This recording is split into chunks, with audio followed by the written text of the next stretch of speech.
Good morning, afternoon, and evening, everybody. Today we are back with another random tier list, and today we are doing the MCU villains. No, we're not doing all the MCU movies, though. At some point, I will do that. That will be a thing that happens, but not today.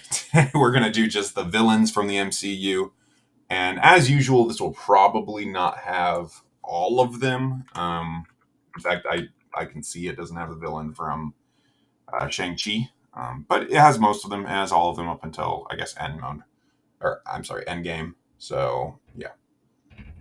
Let's go ahead and go with just to start here, I guess. Our ranking, as you guys can see, is just S to D tier.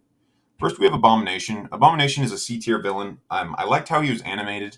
I liked how this movie had an actual villain, as opposed to the 2003 Hulk, which didn't really. I mean, the Incredible Hulk had an actual villain Hulk could fight that seemed threatening to him.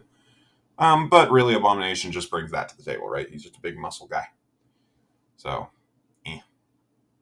Alexander Pierce. I just Googled who this was, and the fact that I don't remember who he was probably tells you how important he was or was not. Oh yeah, he's the undercover guy in Winter Soldier. Yeah, he's like one of the leaders of Shield, which ends up being one of the villains of Hydra. So he's the villain in Winter Soldier. I guess C tier.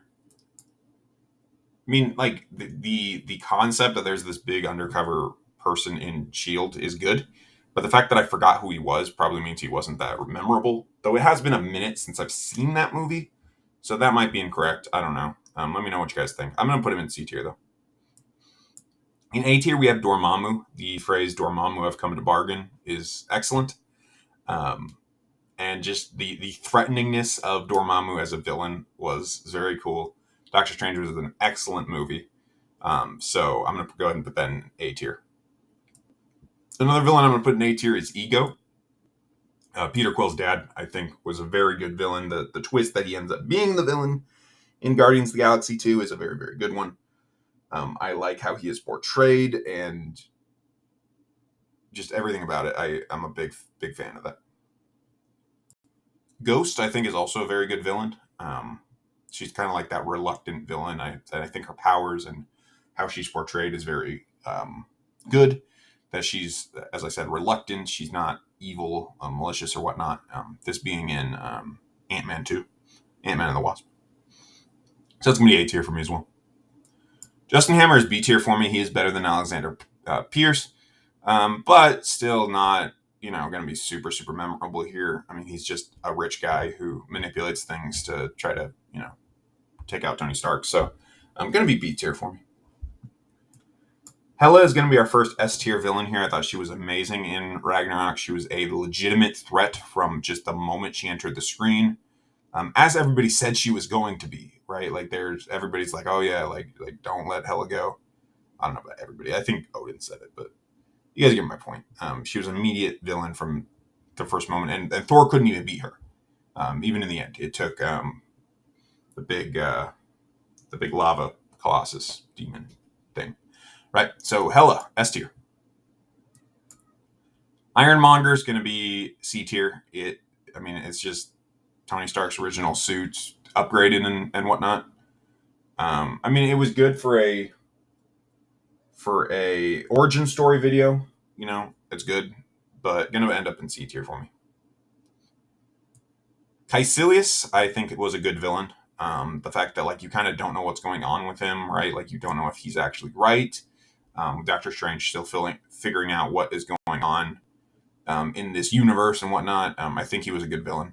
The fact that we also have two good villains in one movie, I think, lets you know how good Doctor Strange was as a movie. Next, we have Killmonger.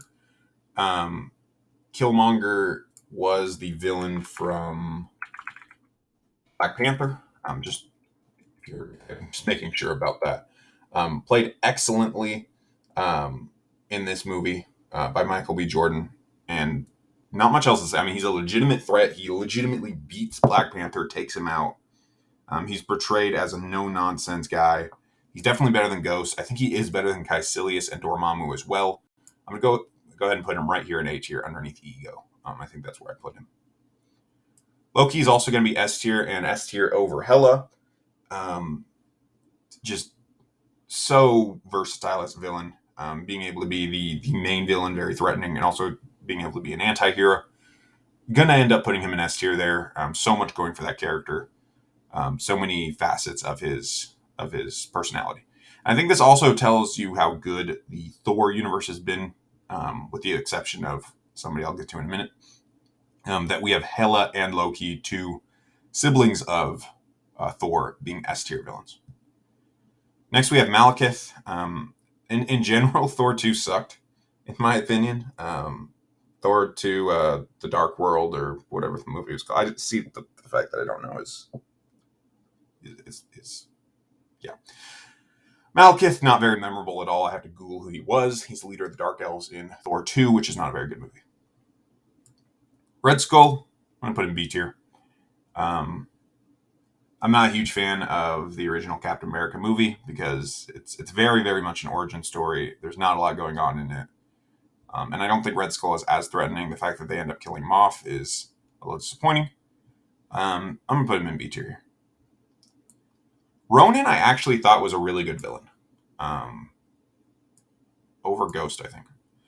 And I don't know if everybody feels this way, but I thought Ronan from Guardians of the Galaxy 1 was a very, very good villain.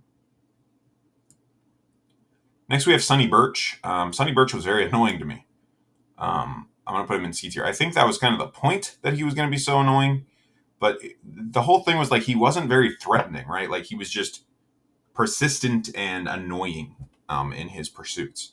And I guess that was exactly the character they're going for. But he really bothered me. Maybe I should put him above Abomination for that reason, because he is a little bit more multi-dimensional. But I don't know. Honestly, I wouldn't argue if anybody put him down in D tier.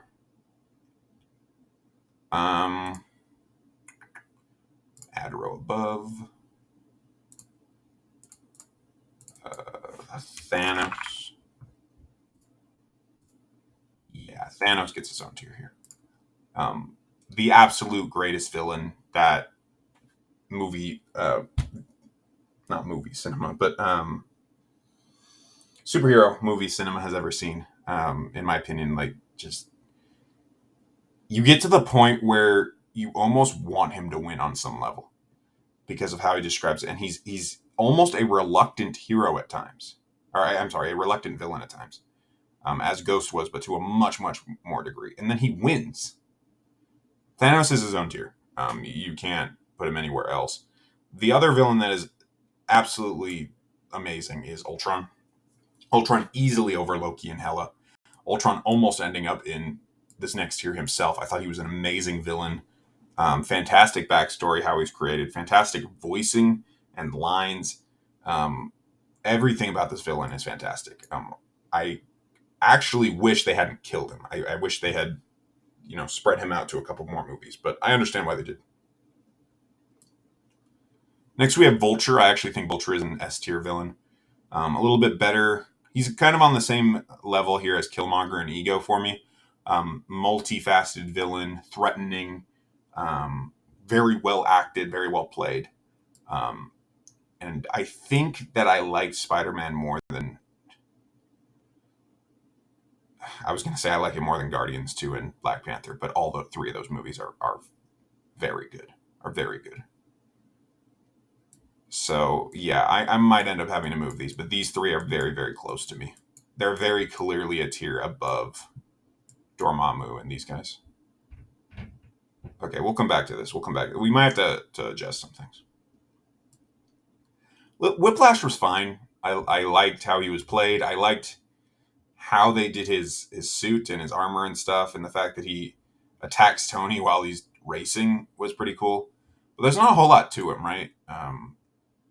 I guess he's cooler than Ironmonger, but yeah, not a whole lot to him. Winter Soldier, Bucky, is very, very good. Again, multifaceted. I'm using that word probably too much. I'm not using it correctly, I'm sure. But there's more than one thing to his personality, right? He's not just a villain. He is a reluctant hero. He becomes an anti-hero, and he becomes a hero himself. And you can see that transition happening, and it makes sense. It's not forced at all. As a villain, I don't know that he's better than Hela, but that's where I'm going to put him.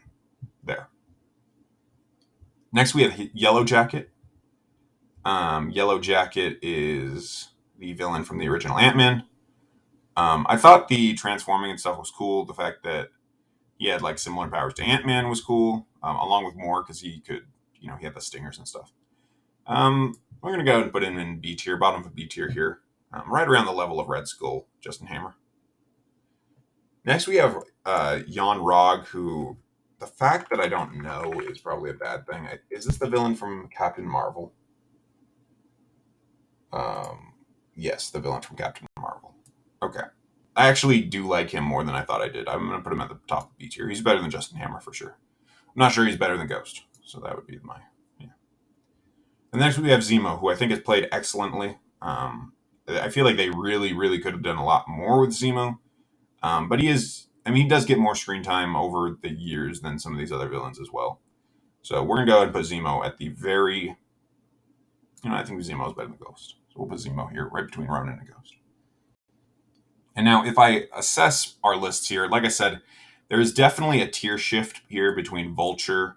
I think Vulture is definitely a step down from Winter Soldier. Ego and Killmonger are kind of there with him. So I think I'm actually going to shift almost everything down here. And I usually don't do this, but we're going to do it anyway. So we're going to add a row below here, and we're going to make this F tier. And we're going to make F tier a dark green color. And we're going to move a Malekith down here. And then we're going to move all these guys down into D tier because they don't really bring much to the table. I mean, I put them in C tier because they weren't really offensive. But if we're trying to be very, very strict here on what is considered S tier, what is considered A tier here, we're going to move these guys down into D tier. After that, we're going to move these villains down here into C tier. Just average villains, good, not offensive at all, better than the ones below them, but still not bringing a lot to the table here. And then next, finally, we'll move Dormammu, Caecilius, Ronan, Zemo, and Ghost into B tier. All excellent villains. Well, perhaps not excellent, but all good, great villains. And then we have, going into the excellent ones, we have Vulture, Ego, and Killmonger. Above that, we have the S tier, Ultron, Loki, Hela, and Winter Soldier. And at the very top, we have Thanos, who is going to be in his own tier because he is Thanos. So, what do you guys think about this villain tier list? Did I put these characters in the right spot? Have I upset you? Let me know in the like section, the comment section, the subscribe section, most importantly, guys. All of those things very much help the channel, help us get more traffic over here to see which kinds of tier lists we like, don't like, and how many people I can upset every single day at noon Pacific when our new videos come out. With that, this has been the guy that makes random tier lists, signing off.